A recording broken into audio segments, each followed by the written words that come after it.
This is Ana Sayosh, ang nagbabalik. It's me. Naalala mo pa ba? Ang pinaka malusog char. Palampakan ng putang ina yan. Today's video, magluluto tayo ng kare-kare. Special ang ating recipe ngayon kasi it's holiday.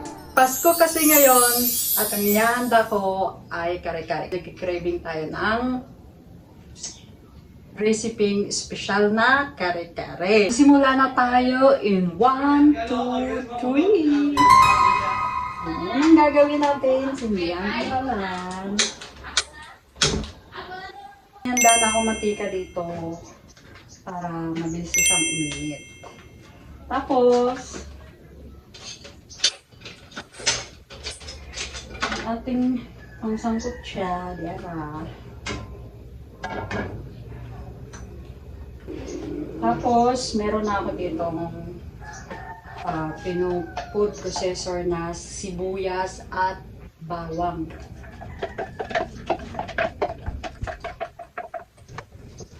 Hintayin lang natin maging golden brown sila. Sibuyas at bawang. First time ko magluto pero ni-research ko to at saka bet na bet ko tong kare-kare. Yan. Tapos, natapos ng sibuyas at bawang, lagyan natin ng buhangin. Pamintang doron. Nabili ko lang to sa palengke, tig-5. Meron na tayong paminta. Yung iba, si Judy Ann Santos, nilalagyan niya to ng ginger. Konting lang, ginger, pero hindi ako naglalagay ng ginger kasi ayoko maglasang nilya. And aswete. Ito, aswete na powder kasi may nabibili naman ng aswete na powder. Pwede natin gamitin yan. Diba? Nagkakakulay na. Hindi natin masyadong gagamihan ng kulay. Pero dadagdagan ko. Kasi meron tayong mga baboy. Baka kukulangin. Nagisa na yan.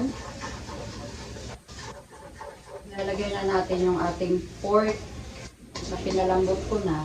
Ito. Yung ginamit ko is yung pata. Patatim. Wow! Pero gagawin ko na lang mas maganda. Gawin ko muna yung sauce kasi napalambot ko naman na. Tapos pag samasamahin ko na sila, tapos palambutin na. Yung peanut butter na ginamit ko is gawa ng aking kaibigan na si Teacher Sara Amitpa. Homemade to, kaya trusted na purong peanut butter talaga ang ginamit sa kare-kare natin. So, namihan ko, sorry. Ito kasi yung ito kasi ang sikreto sa kare-kare. Maraming peanuts. Meron din akong durog na peanut. Mamaya kung kayo ng touch. Kasi gusto ko meron siyang lasang peanut na buo na ihalo sa kare-kare. Sarap talaga. Ay, ito palang sarap na. Ang sarap. Dagdagan pa natin para spoon na spoon. Yan. Lagyan natin yung iba yung kulay nyo kasi yung peanut butter siguro yung ginamit niyang sugar yung black yung tawag na yung kinugay na sugar, so itim siya, naglaban yung kulay ng aswete tsaka yung peanut butter, medyo dark brown chocolate. Ilagay muna natin yung soup, yung pinagkuluan ng baboy natin. Ito, meron tong Yung pinakuluan ko yung pata, nilagyan ko siya ng 4 cubes at saka laurel. Hindi ko na nilagyan ng sibuyas kasi meron naman akong nilagay dito. Para mabilisan lang.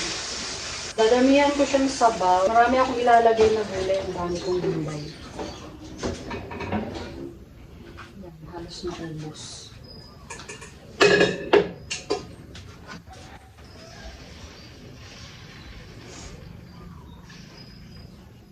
Wala yung gulay.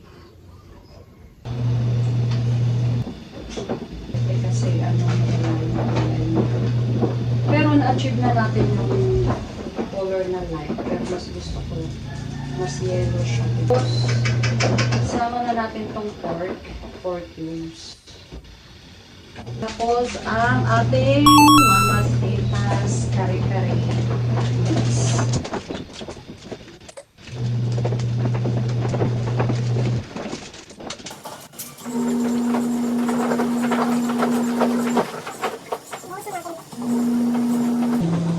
Tapos yan, ilagay natin yung ating pampalapot. Hindi masukot sa tubig.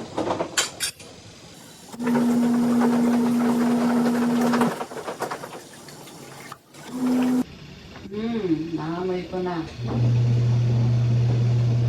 And hayaan lang natin kumulo. Handa ng pag-mix. I-mix natin mabuti para mag-incorporate lahat ng lasa. May pagganong korporasyon din. Halo-haloin para hanggang sa lumakot. Bagoong, may ginawa na akong bagoong. Masarap to. Hindi ako naghahalo ng bagoong sa kare-kare. Kasi yan ang ko naghahalo ng bagoong sa kare-kare. Mas gusto niya yung pagkatapos niya. Hindi maano. Tignan ko mo. Curious ako kung masarap. Uy! Ang sarap! Ang sarap na! Wala pa nang ako. Wala pa nang lapot-lapot. Dahil di na lang ko ng tapusin natin ito. Lasang-lasang pinat.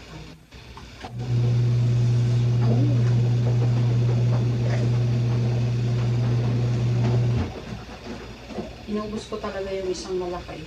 Nabili ko lang to ng 150.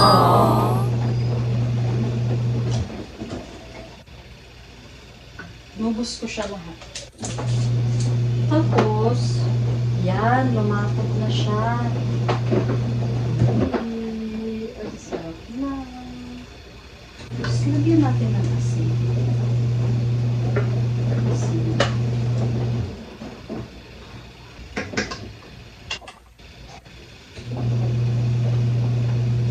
Ang sarap na. Ang sarap na. Ilagay ko na yung ating patati. Asan na yung pang-clip ko there?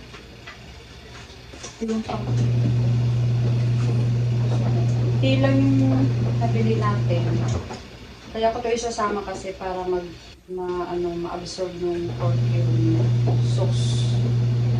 Habang nagpapakulo tayo ng sauce. Ang dami kong sauce kasi ang dami ko kasing gulay. Meron akong puso ng saging, tapos lagyan ko ng saging, sitaw, talong.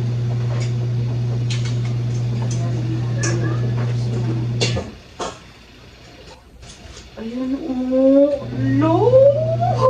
Sarap! Kasing sarap ko na.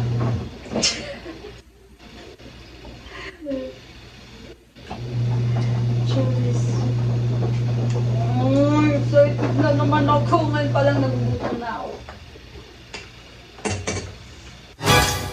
Ang sarap. Kasing sarap.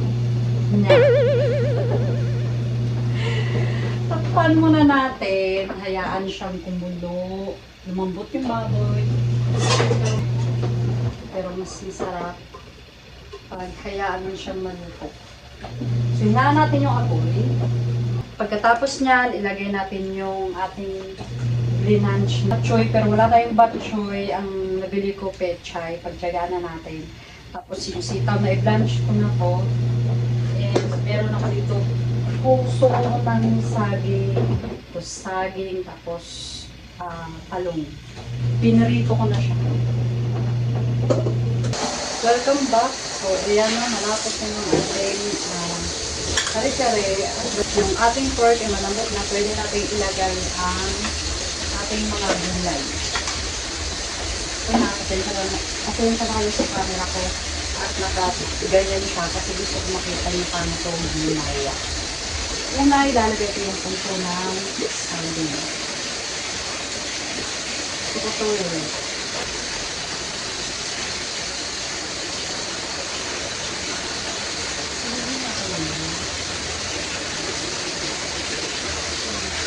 Tapos yung ating talong.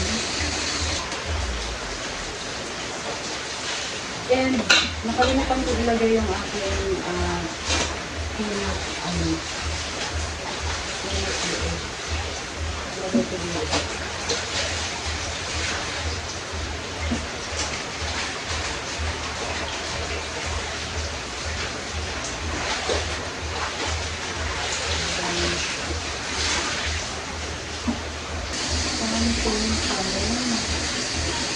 Kasi gusto ko maraming gulay. Hindi lang blanch. Ito yung nakikita ko.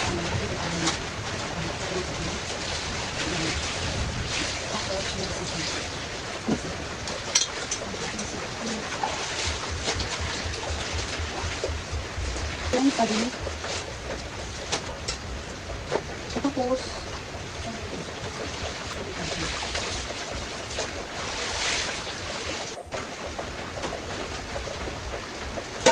yun.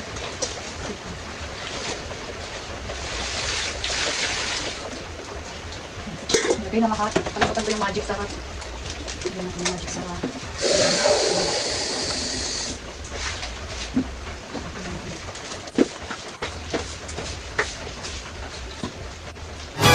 Siyempre ko na natin. Hindi lang maganda, masarap.